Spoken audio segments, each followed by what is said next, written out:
Assalomu alaykum azizlar. Sog' salomat, yaxshiliklar bilan muborak Ramazon oyiga yetishib turibsizmi? Omon bo'ling. Azizlar, bugun suhbatni Navoiy hazratlarining 4 misra she'rlari bilan boshlamoqchiman.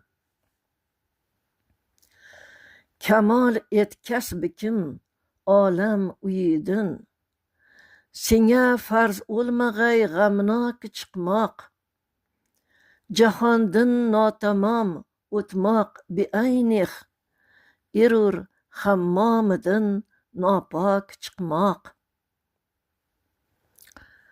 Bu misralarni doim hayrat bilan o'qiyman.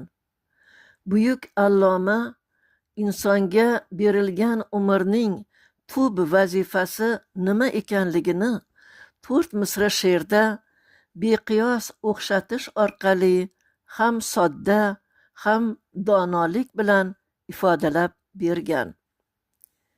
Ya'ni komillikka intilishni o'zingga odat qilgin.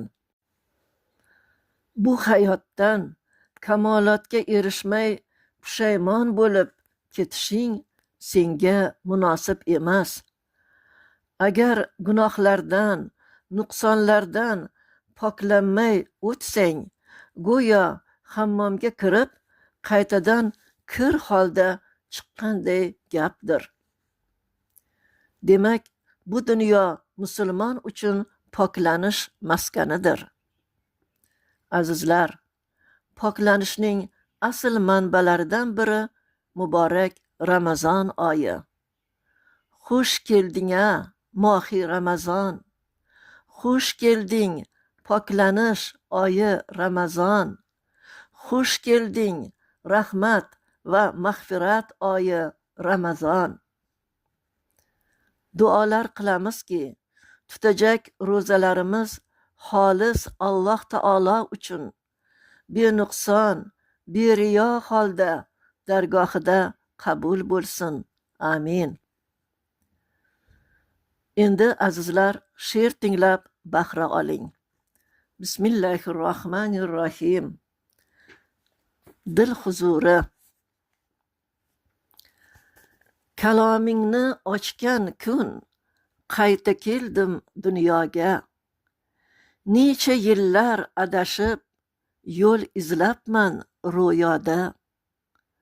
Endi hayot o'zgacha.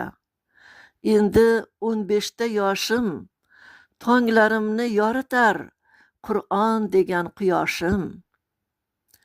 Chirqillagan qushlar jo'r tilovatni boshlasam, oyatlarning nuridan ko'zlarimni yoshlasam.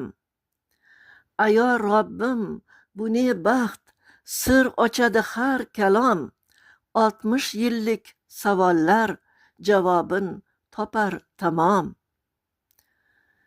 Yombi topgan gadoydek bo'lib qoldim parvona.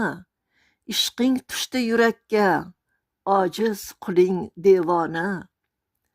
Bu muhabbat sharobin bir kun totmasam bo'lmas. Kalomingdan ayro kun, hayotdan ko'nglim to'lmas. Ne saodat uzzu kun, zikringda aylanar til. To so'nggi dam muborak, kitobingga oshno qil. E'tiboringiz uchun rahmat azizlar. Yana yaxshiliklarda, xayrli suhbatlarda yuzlashguncha xayr. Omon bo'ling azizlar.